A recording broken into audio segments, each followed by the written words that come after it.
سفید موتی اور یاقوت سے بنی تختی جس کی لکھائی اور قلم نور ہے، لوح محفوظ کہاں رکھی ہوئی ہے جس میں اس کائنات کے راز لکھے ہیں اور اس پر کس فرشتے کی ڈیوٹی لگائی گئی ہے، اور کیا اس کے اندر لکھی تقدیروں کو بدلا جا سکتا ہے؟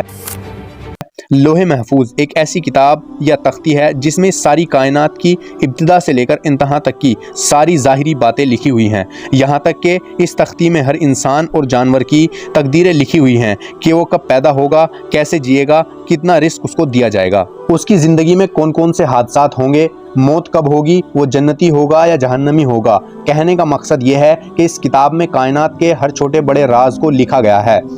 مفسرین لکھتے ہیں کہ پیغمبروں پر نازل ہونے والی آسمانی کتابیں بھی لوح محفوظ سے نقل کی گئی ہیں۔ قرآن مجید میں اللہ رب العزت نے لوح محفوظ کو ام الکتاب کا لقب دیا ہے۔ دراصل جس طرح اللہ تعالیٰ کی وحدانیت پر اور تمام رسولوں پر ایمان لانا ضروری ہے، اسی طرح اللہ تعالیٰ کے فرشتوں پر، عرش و کرسی پر اور قیامت کے دن کے قائم ہونے پر اور لوح محفوظ پر ایمان لانا بھی ضروری ہے۔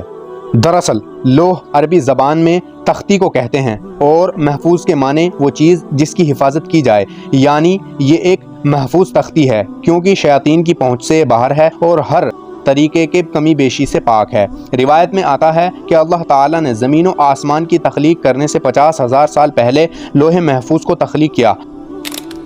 حضرت ابن عباس نے لوح محفوظ کی بناوٹ کے بارے میں لکھا ہے کہ اللہ تعالیٰ نے لوح محفوظ کو بنایا ہے، اس کی لمبائی 100 سال مفاصل کے برابر اور اس کی چوڑائی مغرب سے مشرق تک کے فاصلے کے برابر ہے، اور اس کی موٹائی زمین و آسمان کے برابر۔ لوح محفوظ سفید موتیوں سے بنی ہے، اس کے صفحات سرخ یاقوت کے بنے ہیں اور اس کا قلم نور اور لکھائی نور ہے۔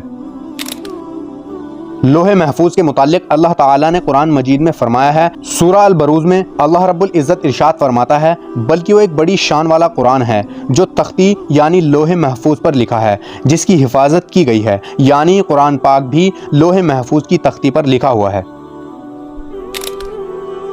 حضرت ابن عباس رضی اللہ تعالیٰ عنہ ارشاد فرماتے ہیں کہ لوح محفوظ کے اوپر بطور ٹائٹل یہ الفاظ لکھے ہوئے ہیں کہ اللہ کے علاوہ کوئی عبادت کے لائق نہیں اور اس کا دین اسلام ہے اور محمد صلی اللہ تعالیٰ علیہ وسلم اس کے بندے اور رسول ہیں، لیکن جو بھی اس کے رسول پر ایمان لائے گا اور اس کے وعدے کو سچا کرے گا اور اس کے رسول کی ابتدا کرے گا تو اللہ اسے جنت میں داخل کرے گا۔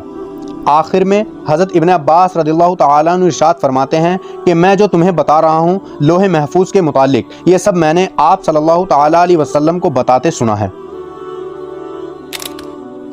لوح محفوظ کہاں اور کس جگہ موجود ہے؟ اس کے متعلق حضرت انس ابن مالک ارشاد فرماتے ہیں کہ لوح محفوظ حضرت اسرافیل علیہ السلام کے سامنے موجود ہے۔ حضرت اسرافیل علیہ السلام یہ وہی فرشتہ ہے جو قیامت کے قائم ہونے پر سور پھونکے گا۔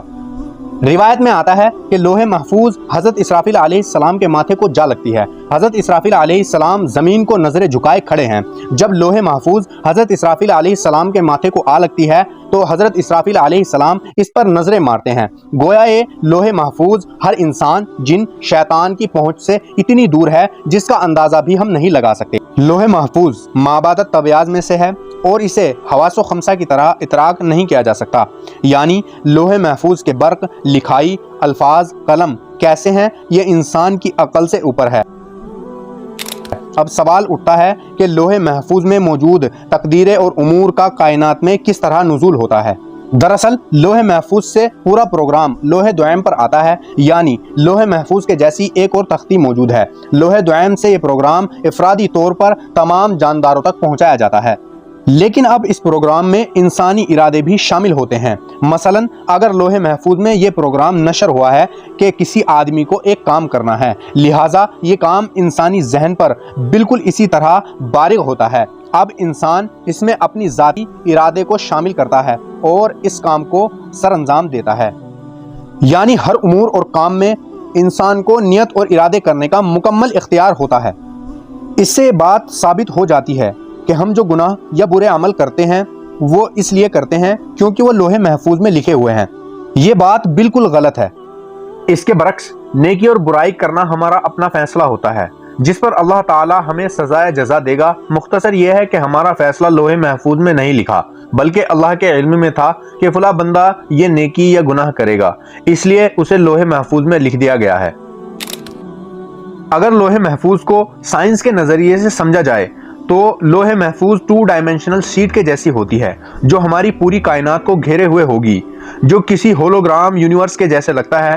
جب ہم کوانٹم میکینزم پڑھتے ہیں تو پتہ چلتا ہے کہ کائنات کی ہر ایک چیز ایک کوانٹم میکینزم سے جڑی ہوئی ہے۔ مثلا ایک سیب کے اندر مولیکیول میں موجود ایٹم اس کا باریک ترین حصہ ہوتا ہے اور اسے توڑنے پر الیکٹرون، پروٹون اور نیوٹرون نکلتا ہے جو اسٹرنگ سے بنی ہوتی ہے۔ غرض یہ کہ ان اسٹرنگ میں موجود انفارمیشن اور ڈیٹا کو، جنہیں کیوبک کہتے ہیں، کائنات میں موجود ہر شے اور ذرے کے اندر موجود ہے، جو کبھی ختم نہیں ہو سکتا اور نہ ہی اسے مٹایا جا سکتا ہے اور نہ ہی نیا ڈیٹا بنایا جا سکتا ہے۔ لہٰذا لوح محفوظ کے اندر موجود انفارمیشن اور ڈیٹا ان تمام کیوبک کا بلو پرنٹ ہے۔